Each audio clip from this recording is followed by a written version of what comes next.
तो आज हम टॉपिक करने वाले हैं हड़प्पा सभ्यता के बारे में। ठीक है, हड़प्पा सभ्यता के जो टॉपिक है वो स्थल के बारे में, हम स्थल के अकॉर्डिंग चलेंगे। ठीक है, जितने भी स्थल हैं हड़प्पा के, ठीक है, उसी के अकॉर्डिंग चलेंगे। तो हड़प्पा मैंने पहले कल ही बता दिया था कि जो हड़प्पा के वो अन्य नाम भी है, इनमें से हड़प्पा भी एक था, क्योंकि ये पहला खोजा जाने वाला स्थल है। और ये मैंने कुछ कल आपको बता दिया, इसके मैंने 2 दिन आपको पॉइंट बताए थे कि हड़प्पा सभ्यता की इसकी जो सबसे पहले खोज की गई है वो 1826 में पता चला है कि हड़प्पा में ऐसा कोई एविडेंस है।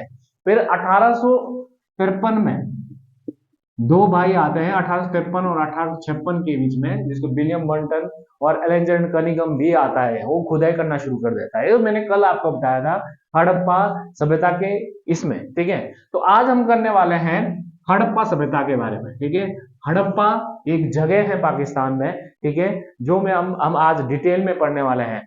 अब हड़प्पा और मोहनजोदड़ो इतना इंपॉर्टेंट है कि आपको ये आइडिया लग जाएगा कि हड़प्पा सभ्यता में उनका सामाजिक जीवन, उनका राजनीतिक जीवन, वो सारी की सारी चीजें पता चलने वाली हैं। ठीक है, तो वो सारी चीजें आपने ध्यान करना है, इसलिए ध्यान करके आपने इसको समझना है। हड़प्पा और मोहनजोदड़ो ये दो चीजें आपको आनी चाहिए, तभी आपको ये सारी चीजें समझ आएगी।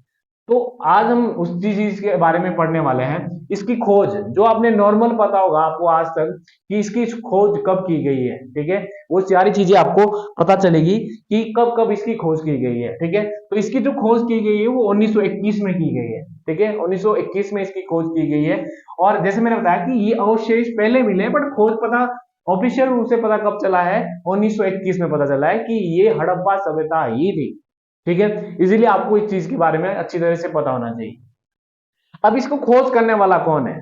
इसकी खोज करने वाला कौन है? दयाराम साहनी। ठीक है, आपने दयाराम से, ये व्यक्ति आपने नॉर्मल पढ़ाई में सीधे नाम ही पूछ रहा हूं, बट आपको ये पूछा जाए कि इसको भेजा किसने वहां पे, ये आपको पता है, ये ऑब्जर्वेशन किसने रखी कि हाँ हड़प्पा सभ्यता में ये सारी चीजें है, उसका मैंने आपको कल भी बताया था, उसका नाम है जॉन मार्शल।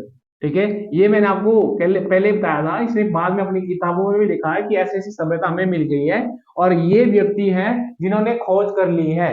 ये जॉन मार्शल ने ही बताया था, क्योंकि ये एएसआई का डायरेक्टर जनरल ऑफ इंडिया था, यानी कि आर्कोलॉजी सर्वे ऑफ इंडिया, जो कि 1861 में बना है। ठीक है, इसकी स्थापना की और दूसरा डायरेक्टर था, पहला मैंने आपको पहले बता दिया था, उसका नाम है अलेक्जेंडर कनिंघम। ठीक है, ये सारी चीजें आपको इस चीज के बारे में। बाकी अगर आप पूछे ये किस प्रांत में है, देखो ये पंजाब आपको लग रहा है कि इंडिया का होगा, ये इंडिया का नहीं है, पाकिस्तान में है। जब विभाजन हुआ तो पंजाब एक पाकिस्तान में भी है। पाकिस्तान का पंजाब कौन सा? लाहौर, सियालकोट, ये सारे पंजाब के प्रांत के एरिया है। ठीक है, ये सारी चीजें हैं। तो ये प्रॉपर कहां पड़ता है? वहीं पे पड़ता है, याद रखना। अब जैसे मैंने आपको कल बताया कि मैंने आपको एक मैप के माध्यम से बताया था कि जो ये आपका इलाका है, ठीक है, ये जो आपका इलाका है, ये, क्योंकि मोहनजोदड़ो इधर है, याद रखना आपने, मोहनजोदड़ो इधर है। ठीक है, मोहनजोदड़ो यानी ये वाला, क्योंकि मैं लिखा है तो इस इलाके में है ये। ठीक है, और जो आपका हड़प्पा है वो इस इलाके में है। ठीक है, यानी कि यहां से यहां की दूरी इसकी 483 किलोमीटर है, इतना दूर है ये। ठीक है, यानी हड़प्पा से मोहनजोदड़ो इतना दूर है, क्योंकि हम बाद में, क्योंकि जो फिगर था, लॉर्ड फिगर था, उसने बोलता कि मोहनजोदड़ो और हड़प्पा एक जुड़वा राजधानी है, टर्म दी गई है। ठीक है, तो ये इतना दूर है, तो उसी चीज के बारे में आपको बता दें। तो ये सिंध, मतलब ये, क्योंकि आगे आप जब मोहनजोदड़ो को पढ़ेंगे वो सिंध प्रांत में पड़ता है, वो पंजाब प्रांत में नहीं पड़ता, यानी सिंध आपका अलग है, इधर है, क्योंकि पंजाब जहां में सिंध नदी, मतलब सिंधु नदी के किनारे, तो ये आपको थोड़ा आइडिया लगना चाहिए। उसके बाद जिला कौन पड़ता है? प्रांत बता दिया, जिला है मोंटगोमरी जिला, पाकिस्तान में है, वहां पर ये क्या है? हड़प्पा स्थल है। उसके बाद ये पाकिस्तान में, ऑब्वियसली बात जो मैंने बताया कि ये पाकिस्तान में है। ठीक है, ये सारी चीजें आपको पता होनी चाहिए कि क्या क्या चीजें हैं। उसके बाद साक्ष्य, इसके साक्ष्य, एविडेंस क्या क्या मिले भाई? हड़प्पा सभ्यता को क्यों हड़प्पा सभ्यता कहते हैं? नंबर 1 रीजन ये कि हड़प्पा सभ्यता पहला स्थल था। दूसरा, ये इंपॉर्टेंट चीज है साक्ष्य। अब इसमें कहा गया, इसका उपनाम, वैसे आप इसमें ब्रैकेट में लिख सकते हैं, इसका उपनाम है तोरण, तोरण द्वार होता है गेट। ठीक है, हड़प्पा सभ्यता को एंटर करने वाला, यानी कि ये प्रकार का क्या है? गेट है। ठीक है, ये गेट है आपका। ठीक है, तोरण द्वार का मतलब होता है एंटर होना, यानी कि जहां पे बढ़िया सा तोरण होता है, जहां पे आप एंटर होगे हड़प्पा सभ्यता के अंदर, यानी ठीक है, जैसे कि आपको हड़प्पा सभ्यता से अगर आप यहाँ से आ रहे हो तो आपको यहाँ से अंदर जाना पड़ेगा, इस एरिया से अंदर जाना पड़ेगा आपको। ठीक है, तो वो सारी चीजें। अब है कब्रिस्तान, इसको कब्रिस्तान एच भी बोलते हैं, मैंने R37 लिखा है, इसको एच भी बोलते हैं।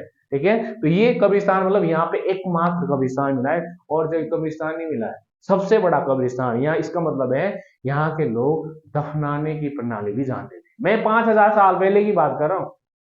ठीक है, यानी कि ये दफनाने की प्रणाली भी जानते थे, दफनाना भी जानते थे। ठीक है, इसके बाद अनानागार और सनानागार। अनानागार जहां पर अनाज रखा जाता था और सनानागार जहां पे नहाना या टैंक जो होता था उसको कहा जाता है। यानी ये छोटे होते थे बट मोहनजोदड़ो में इससे भी बड़े बड़े मिले हैं। यानी कि हर घर के अंदर क्या है, अनानागार है, अनाज रखने के लिए है, पानी स्टोर करने के लिए, एक प्रकार के ये सारी चीजें यहाँ पे मिलेंगी। बट इससे ज्यादा कहाँ मिली है, जब हम मोहनजोदड़ो पढ़ेंगे उसमें मिलेगी आपको। ठीक है, इस चीज के बारे मतलब मिला सारे जगह है बट छोटे छोटे मिले हैं। उसके बाद है ऋग्वेद में इसको हर यूपिया कहा गया है। ठीक है, ऋग्वेद में इसका वर्णन क्या है, जब ऋग्वेद आता है इसके बाद उसमें कहा भी हर यूपिया, ये जो इस घाटी में है हर यूपिया किसको कहा गया है, हड़प्पा सभ्यता को। ठीक है, तो ये सारी चीजें। उसके बाद कांसे के दर्पण, मैंने कल भी बोला था आपको कि ये कांसे युगीन सभ्यता भी थी। इन्होंने कपास के साथ साथ इन्होंने कांसा भी खोज की है। कांसा यानी तांबे और टिन को मिलाकर क्या बनता है, कांसा या कांसे। ठीक है, तो कांसे का दर्पण ना शीशा जो देखने का होता है, यानी कि ये कांसे का दर्पण यूज करते थे। नहीं आपको यह लग रहा है कि इनका जो जीवन है थोड़ा आइडिया लग रहा होगा कैसा, कि खान पान के बारे में, आर्थिक जीवन के बारे में, इनके मतलब सुंदरता आभूषण के लिए भी जाना जाता था। यहाँ के लोग की बात करें, आपने इसको इमेजिनेशन इस हिसाब से करना है कि हम लोग हैं और हम ये चीज यूज कर रहे हैं, नॉर्मल चीज बात। ठीक है, ये चीजें आपने याद रखनी। उसके बाद पीतल की इक्का गाड़ी, मतलब एक पहिए की गाड़ी पीतल की बनी हुई थी जो चलती, मतलब देखा होगा आपने, एक टायर वाली गाड़ी होती है। ठीक है, ये यूज करते थे, मतलब ये लोकल की जो कोई होगा सफाई के लिए होता है उसके लिए यूज करते हो। रेडी देखी होगी आपने, रेडी तो देखी होगी आपने, जब जैसे पीडब्ल्यूडी वाले नहीं करते हैं ना, तो वो शर्र के जाता है वो सारी चीजें। ठीक है, जो आज पीडब्ल्यूडी वाले यूज करते हैं। ठीक है, वो सारी चीजें। कर्मचारियों का आवास, इसका मतलब कि यहाँ मजदूर भी होते थे। ठीक है, कर्मचारी यानी कि मजदूर भी कह सकते हो आप, काम करने वाले भी जिससे पैसा कमाते थे, उनके लिए घर बनाया गया था अलग से। बड़े लोगों के लिए अलग से घर बनाया गया था, इनके लिए अलग से घर बनाया गया था, तो इसलिए इस चीज के बारे में। इसके बाद शाम को गरुड़ में पैर में दबाए हुए थे, अब ऑब्वियसली बात है, तो शाम को कौन मारता है, गरुड़। ठीक है, वो यूज करता है ना, चोंच से मारता है वो सारी चीजें, तो ये चीजें भी उनको दर्शाया गया है। ये पता, ये सारे एविडेंस पता कहाँ मिले हैं, जब आप हड़प्पा सभ्यता जाएंगे ना, वहां ये चीजें मिली है, देखने को मिली है। कहीं मिट्टी की इसमें दिखी होगी, कहीं ऐसे एविडेंस मिले हैं, या मिट्टी के बना हुआ है। ज्यादातर ये बर्तनों में मिला है कि जो वहां पे दफनाए गए लोगों ने जैसे जैसे चीजें अपनाई, वो चीजें एविडेंस मिले हैं हड़प्पा में, जब आप वहां जाएंगे स्थल में। ठीक है, तो ऐसा दिखाया गया। स्त्री के गर्भ से निकला हुआ पौधा, ऐसा लगता है कि भाई एक मतलब प्रेग्नेंट है एक लड़ी लेडीज, ऐसा कुछ दिखाया गया कि भाई ऐसा भी चीजें वहां पे थी। ठीक है, मतलब इस लाइन से आपको ये पता चलता है कि कि वो मतलब यहाँ पे मातृत्वात्मक समाज था, यानी कि स्त्रियों को ज्यादा रिस्पेक्ट की जाती है। इसको मातृ देवी भी कहा जाता है। ठीक है, इस टर्म को पूरा मातृ देवी भी कहा जाता है, तो इसलिए आपको इस चीज के बारे में पता होना चाहिए। उसके बाद पुरुष की धड़, यानी कि एक खोपड़ी मिली है, एक चेहरा शक्ल ही शक्ल मिली है, तो जो इसमें दिखाई गई है वहां पे। ठीक है, ये सारी चीजें हैं। उसके बाद लाल पत्थर की मानव मूर्ति, लाल पत्थर की मूर्ति है, जो मिट्टी की मूर्ति होती है, वो सारी चीज इसमें मिली। उसके बाद काले पत्थर की नर्त की मूर्ति, देखो आपको नर्त की मूर्ति मिलेगी आपको मोहनजोदड़ो में। ठीक है, मतलब जो फेमस है। ठीक है, बट यहाँ पे भी कुछ मूर्तियां मिली है, इस चीज के बारे में ये आपको पता होना चाहिए। उसके बाद गेहूं और जौ के दाने, इसका मतलब ये कृषि भी करते थे, याद रखना, वो कृषि भी करते थे।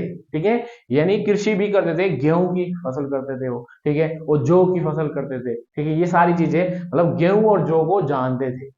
इसके अलावा आपको आगे भी पता चलेगा और किस किस फसल को, जैसे जैसे आपके स्थल आगे बढ़ते जाएंगे, हड़प्पा के बाद मोहनजोदड़ो, जो भी जितने भी स्थल इंपॉर्टेंट है, ठीक है, वो आपको मैं बताता रहूंगा कि कहां से क्या मिला है। ठीक है, यहां से आपको याद क्या रखना है कि यहाँ से क्या मिला है, गेहूं और जौ के साक्ष्य मिले हैं। ठीक है, उसके बाद शंख, शंख से बना हुआ बेल, ऐसा है कि शंख से भी चित्रकारी की गई है, ऐसा दिखाया गया जैसे हड्डियां नहीं होती कंगाल में आप दिखाया जाए, वैसा ही बेल जैसा बनाया गया वहां पे, शंख से बनाया हुआ।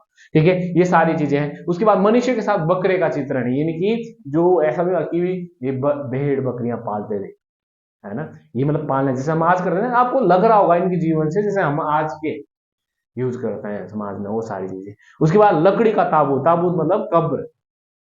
ठीक है, एक प्रकार का कब्र, लकड़ी का कब्र, और विश्व की सबसे बड़ी कब्र मानी जाती है, मतलब जो एविडेंस पुराने समय में मिला है, इतना बड़ा यहाँ से ही मिला है। उसके बाद अभिलेख युक्त मोहरें, यानी कि जो मोहरें होती हैं गोल रंग की, जैसे सिक्के होते हैं आपके, ठीक है, जैसे सिक्के होते हैं उस पे कुछ लिखा हुआ है, ऐसी चीजें मिली है। ठीक है, यहाँ सारी चीजें हैं। ठीक है, तो ये हड़प्पा सभ्यता के बारे में जो चीजें, नॉर्मल चीजें थी जो आपको पता होनी चाहिए। अब इसके आपको, अब आप इसको देखे बिना थोड़ा अपने इमेजिनेशन ही करना कि क्या मिला इसमें। नंबर वन, यहाँ पर आभूषण से रिलेटेड चीजें मिली है। दूसरा, इसमें फसल के बारे में मिला है, यानी कृषि भी जानते थे वो, ये सारी चीजें। बाकी यहाँ पे मूर्तियां, काफी चीजें मिली है, मूर्ति यानी कि वो शिल्पकार भी थे। बाकी यहाँ पर कर्मचारियों का मिला है, यहाँ पे काम करने वाले लोग भी थे।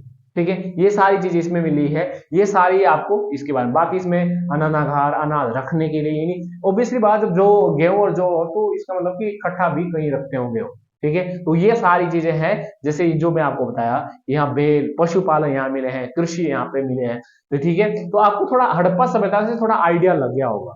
ठीक है, तो हड़प्पा सभ्यता जो इसका पहला स्थल था, जो इस चीज के बारे में आपको पता होना चाहिए। इसकी खोज कब की गई, मैंने ये बताया। ठीक है, ये कहां पर है, ये मैंने बताया। ठीक है, और ये किस देश में है, ये आपको पता होना चाहिए। यहां से क्या क्या मिला है, तो ये सारी चीजें हैं। इसमें सबसे इंपॉर्टेंट क्या याद रखना आपने, कब्रिस्तान।